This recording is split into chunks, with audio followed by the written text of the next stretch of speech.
Ya, teman-teman, ini tanggal 17 hari kemerdekaan 17 Agustus ya, teman-teman. Ada emiten IPO 2024 yang masih di 50 dan pernah menyentuh 50 ya. Dan mereka belum bangkit kembali.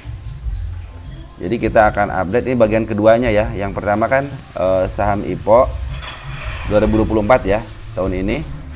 Dia setelah di up, ada yang langsung ke bawah dulu gitu kan sebelum maksimalnya, terus ada yang langsung listing dari hari pertama dia langsung dilongsorkan. Itu bagian yang pertama. Nah, ini bagian keduanya adalah saham IPO tahun 2024 yang cenderung dikegocapkan gitu ya. Ada beberapa emiten, ada Asli, Atla, GRPH, MPIX, Sola, TOS ya. Kalau SMLE itu ya, dia masuk ke gocapan, cuma dia udah di-up duluan ya. Pada gini nih.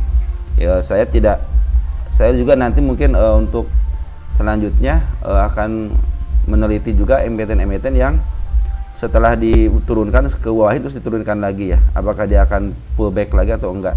Ini kalau kayak SML kan dikebawahin dulu kan 69%.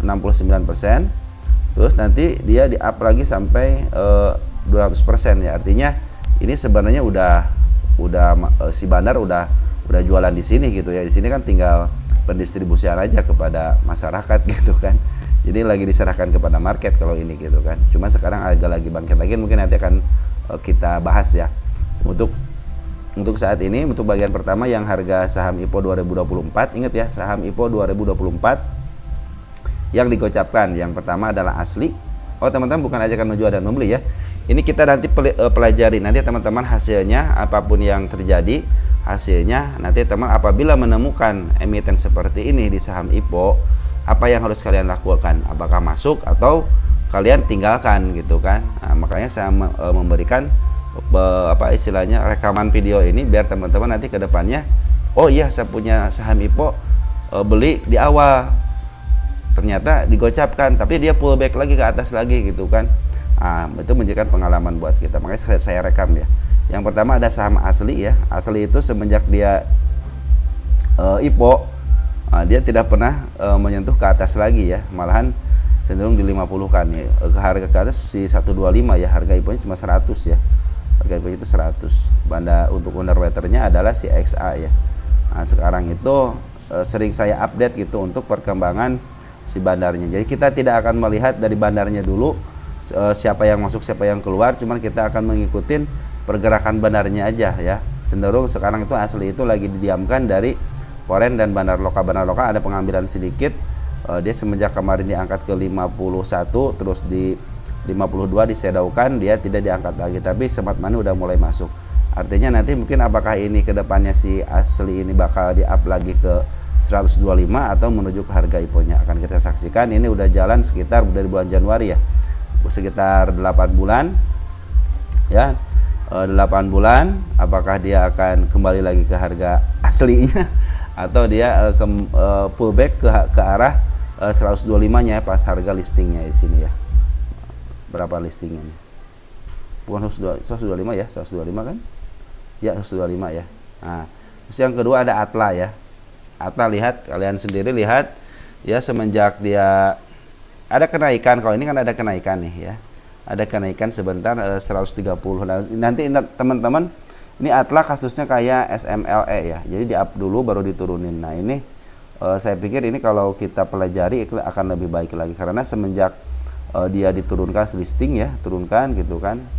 Apakah ini adalah mekanisme diserahkan ke mekanisme pasar atau belum? Soalnya saya pikir ini kan diangkat sekali ya, puncak sekali baru diturunin gitu kan. Kan biasanya diangkat terus gitu sampai 200% gitu. Ini emang sih ini udah sampai berapa persen ini? Udah 100% lebih ya. Terus langsung diturunin gitu kan, terus turunin lagi ya. Nah, ini sekarang dia lagi di 50.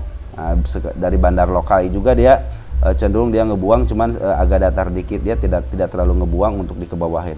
Dari Poren sempat ngambil dan dia sekarang lagi tidak berupaya untuk melakukan apa-apa ya. Saya tidak mengecek untuk perjalanan dari model di pasar regulernya, siapa bandarnya ya, ataupun siapapun yang beli emiten ini gitu ya. Tapi saya akan mengecek ini bagaimana nanti ke depannya seperti. Jadi kalian nanti ke depannya, oh saham seperti ini dengan candle seperti ini nanti akan seperti ini gitu kan. Dengan underwriter seperti CSH contohnya gitu kan. Dia membangun pola up dulu, habis up itu apakah dia akan di pullback-nya di harga berapa gitu kan.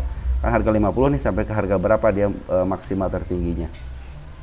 Terus yang ketiga ada GRPH. GRPH juga sama ya. 18 Januari semenjak dia IPO sempat diangkat ya. Sempat diangkat dia ke harga berapa nih? Ya, cuma sedikit doang diangkatnya dia. Cuman 17% langsung dia dijebloskan ke 50 ya dalam jangka waktu 2 bulan. Nah, sekarang dia lagi menempuh perjalanan di gocap ya. Ini dari bandar lokasi belum keluar ya.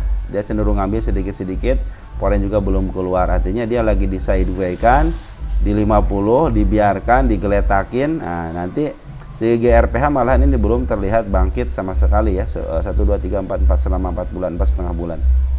Smart Money juga udah masuk, cuman tidak bisa berbuat apa-apa. Smart Money juga ya, malahan dia cenderung ngambil sedikit-sedikit selama 1,5 bulan ini. Makanya nanti kita akan lihat apakah benar teori bahwa setiap saham IPO yang dikebawahin itu akan pullback lagi ke atas. Dia harus menembus ke area 124 ya, atau enggak menembus di harga IPO-nya. Oke. Nah, yang udah lumayan agak up itu MPIX. MPIX kasusnya seperti Sola sama Sola terus Atla, dia diturunin ke bawah langsung, lihat ke bawah langsung, dia kena FCA. Ini FCA nih, kena FCA karena dia disuspend ya. Di sini dia disuspend selama seminggu, dia kena FCA, lalu dia bangkit, berusaha bangkit. Nah, teman-teman bisa jadi pembelajaran ya. Ketika saham IPO di FCA kan dia akan bangkit lagi ke harga normalnya. Masuk harga normal ke 50-nya lagi gitu, untuk diperjualbelikan secara normal, secara singkat. Contohnya di Atlas sama di Sola. Nanti Sola juga sama, dia di FCA kan, terus dia turunkan ke bawah lagi. Sepertinya ini emang strategi dari sebuah bandar ya, karena bandar ya setelah di up dia untuk melakukan recovery-nya itu cepat gitu ya. Cuman dia langsung dikebawahin lagi ya. Ternyata dia punya strategi di mana cekek banting ya. Jadi udah listing, angkat cuma 2%, 3% atau enggak 10%, langsung seterusnya dibanting ya. Nah, kalau bagaimana dengan emiten yang cekek banting seperti ini gitu kan, disorong-sorin ke bawah gitu sampai tidak bisa bernapas, baru apakah dia akan up. Nah, ini udah mulai nih teman-teman, ini belum mulai up di 64 dan dia cara mengangkatnya sangat bagus sekali. Sangat bagus sekali. Kenapa? Dia ngangkatnya pelan-pelan, 1 tik, 2 tik, 1 tik, 2 tik, 1 tik, 2 tik. Nah, itu sebenarnya yang bikin saya yang bagusnya seperti itu. Saya pingin punya emiten yang naiknya sedikit-sedikit, 1%, 2%, 5% naik, turunin 2%, turun lagi naik 1%, turunin lagi. Jadi dia tuh cenderung membentuk kurva yang bagus gitu loh. Nah, kalau menurut saya targetnya pertama harus ke sini dulu. Bila ini 91 udah pecah, udah si candle kepala merah ini udah pecah, dia akan melanjutkan ke atas ya, bisa mungkin ke arah harga tertinggi di 383. Apakah mungkin soalnya dia listing aja langsung diangkat ya. Soal waktu aja kita akan tentukan di sini bagaimana waktu menjawab semua ini. Yang ke berapa nih? 1 2 3 4. Kelima ya. 5. Ini ada Sola. Sola juga sama persis seperti MPX. Dibanting, dicekek, diinjek, di FCA kan langsung dia bangkit ya. Langsung dia sekarang di 50. Nah, apakah nanti si Sola ini akan bangkit gitu kan? Nanti kalau kalian kalau ini benar-benar bangkit, nanti ketika kalian beli di atas, jangan cut loss berarti ya nanti. Jadi ini sebagai video pembelajaran buat kita ketika beli saham IPO itu, oh saya nyangkut di saham IPO ketika listing, apa yang harus saya lakukan? Ternyata setelah 1 tahun tidak bangkit-bangkit gitu kan, nunggu 1 tahun 2 tahun tidak bangkit, tapi pas ketiga tahunnya dia bangkit. Mungkin si bandarnya punya pemikiran lain gitu. Kecuali kalau yang model nanti deh saya jelasin lagi. Kita bicara fokus ke sini dulu ya. Nanti teman-teman kita akan mempelajari seperti ini. Bagaimana kondisinya setelah si emiten ini udah dicekek, dibanting lagi. Dibanting, dicekek ke 50, dibanting ke FCA gitu kan.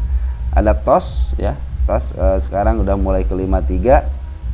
Semenjak dia turun nih juga sama nih. Kalau ini sama juga, dia diturunin dulu ke bawah ya, turun ke bawah, nah ke 45%, lalu naikin lagi. Nah saya itu pengen punya kalau yang saham yang pertama tuh, yang episode pertama untuk saham IPO yang video sebelum ini nih ya. Nah ini saya melihat kebangkitan dari sini aja.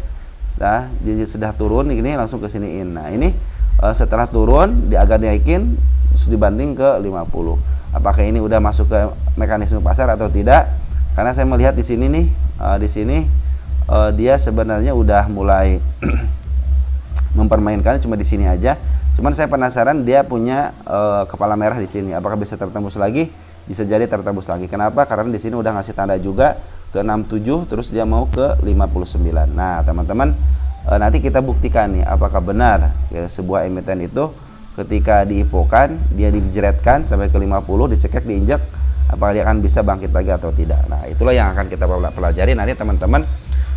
Setelah mempelajari ini dan kita rekam sama-sama, kita update sama-sama, ketika kalian nyangkut di saham IPO terus dibawa ke 50, nanti kedepannya apa yang terjadi ya. Nanti ini sebagai media pembelajaran buat kita, jangan sampai kita buru-buru cut loss gitu kan, atau enggak buru-buru average gitu. Wah udah turun nih, ternyata dibawa turun lagi. Makanya nanti kita akan lihat bagaimana titik baliknya itu di mana. Oke, mungkin segitu aja. Jadi saya tidak berbicara soal si broker summary-nya atau tidak, tapi saya akan berbicara tentang pergerakan dari sebuah candle dan sebuah harga ya, dari terutama saham-saham IPO yang dibawa ke 50 dulu. Apakah dia akan bangkit atau tidak, kita lihat nanti. Mungkin ada kebagian keduanya, saham-saham mana aja yang nanti akan bangkit. Oke, segitu aja teman-teman. Ciao ya.